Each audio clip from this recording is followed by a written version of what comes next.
Okay, now we're over the 10 minute. I mean, it's. I know Apple's a small company and they're a secretive company, and they can't really afford to do more than one thing at a time. But I mean, y'all tell me, am I nuts to think that it's really that unexpected that on any Apple project they can have 10 or 20 people that can do a private beta in real world conditions rather than. I realize the possibility is somebody may see the device,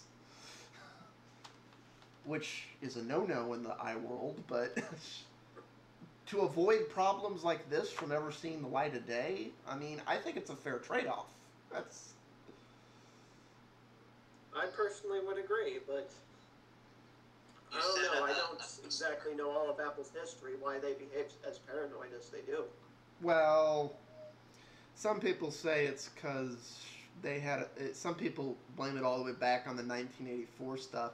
I personally just think it's Apple's roots. It's Apple has never really been comfortable with trusting since day one. Apple has never been comfortable with trusting anyone or being dependent on anyone, and the whole idea that they can make a mistake has just.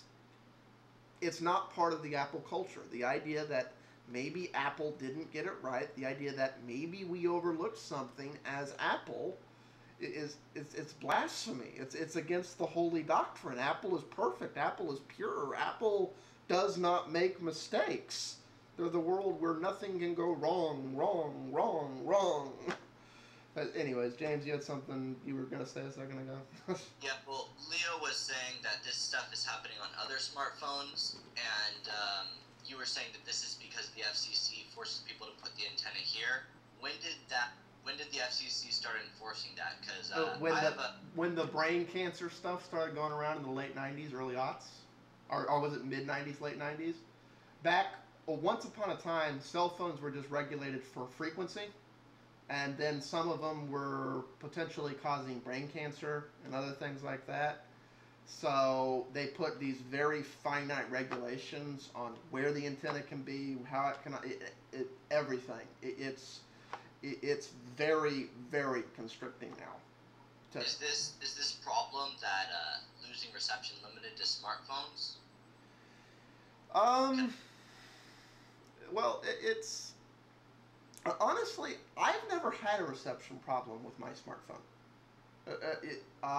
I know BlackBerry people don't have reception problems, even on AT&T's network. I'm on a G1 that was designed for T-Mobile's network. I have it on AT&T's network. If I may chime in about my phone, since I said that I was able to reproduce it, in order to reproduce it, I had to work my hand into some sort of very awkward position instead of just holding it naturally. No, that's the thing. It's yes, if you do the right effect on any phone, you can knock the thing out. But it's the thing with the iPhone. And I'm sure, like if you put a piece of metal on your thumb or like chipped the case and touched something, it's like you could probably reproduce this effect on every cell phone out there. The question is, does it happen in a way that 85% of people plus are going to hold the device? That's the issue with the iPhone 4, and is that the issue with the other phones? It's not. Well, I'm never going to hold it this way, but if I hold it this way, it doesn't work. It's just I'm making a call, I'm holding it. In every phone, there's position X within 5 to 10% difference, depending whether you're right or left-handed. Yeah, I was just trying it on my phone right here, and I mean, I've never had that issue, so I was trying holding it a bunch of different ways, and to actually get it to lose a little reception, I kind of had to hold it in the middle in a very awkward way. So I think a lot of it is just engineering it in such a way that the way that it loses reception isn't the way that anyone would hold it. Yeah. So it's just thinking about that. Well, no, and you know, for a phone device or a device like this, you would think that'd be a major concern in the design and testing process. It's like Steve Jobs can hold it however he wants. He's Steve Jobs. We don't care if he stands on his head and holds it with his pinky toe on his foot. He's Steve Jobs. He can do whatever the hell he wants. But the rest of us are normal people. And whether you're right or left-handed, the way I want to say 90% plus of people hold a phone is they pick it up with their left hand, they put their thumb towards the upper left-hand corner of the device. Depending on the size of the phone, it may be towards the middle, it may be towards the top, it may completely cover over the top of the device. That depends on the overall shape of the device. But, you know, there's the basic way you grab a phone that is pretty much agreed on. Now, some people will do the same thing with their right hand. I don't know, but, you know, there's really only two ways you can hold a phone. And if you test for those two ways with various sizes of hands, this problem doesn't happen. Or if it does happen, you know immediately, okay, we need a redesign.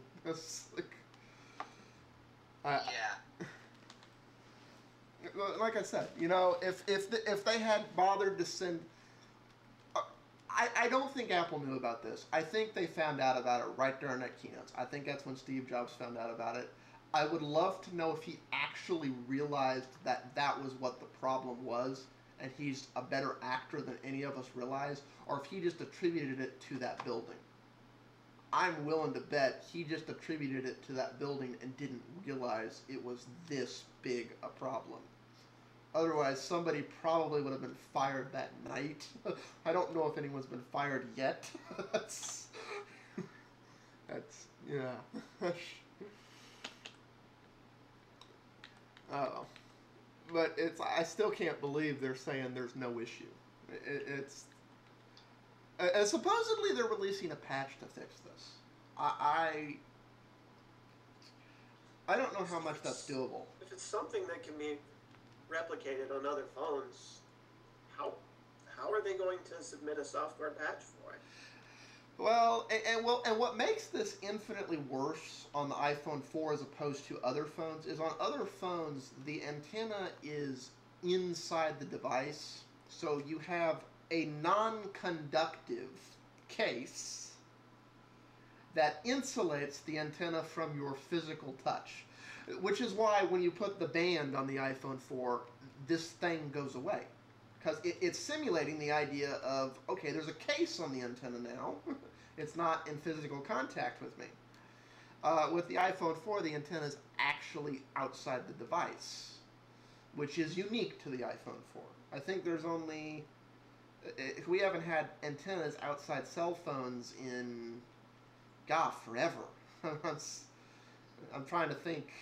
I think it was 97, 98 when they stopped doing that. I can't even remember. It's been over a decade. I don't know if YouTube ever even had a cell phone that had an antenna on the outside.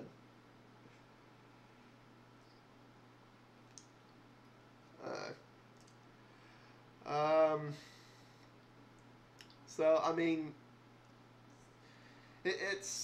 I guess it depends what's causing it. We know it's that you're physically touching it, but is that creating enough resistance to make the signal unobtainable, or is there just some algorithm in iOS 4 that's getting it wrong, getting how to react to that wrong? That depends whether or not they can patch it. Like you were saying, you think the patch might come out this week if... Or next week. Okay. That's what the rumor says anyway. You know, I honestly want to know on this, and I guess we'll have to cover the rest of these flaws in the next part, but I want to honestly know how many of the 1.7 million people or something that bought iPhone 4s regret buying them now?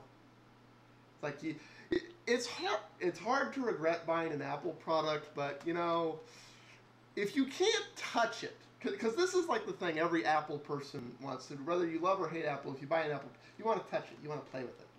And this is an Apple product that punishes you for even touching it at all. It's like, hi, we're Apple, we're gonna fuck with you. It's like, okay, let's wait 10 seconds for the time to lag over.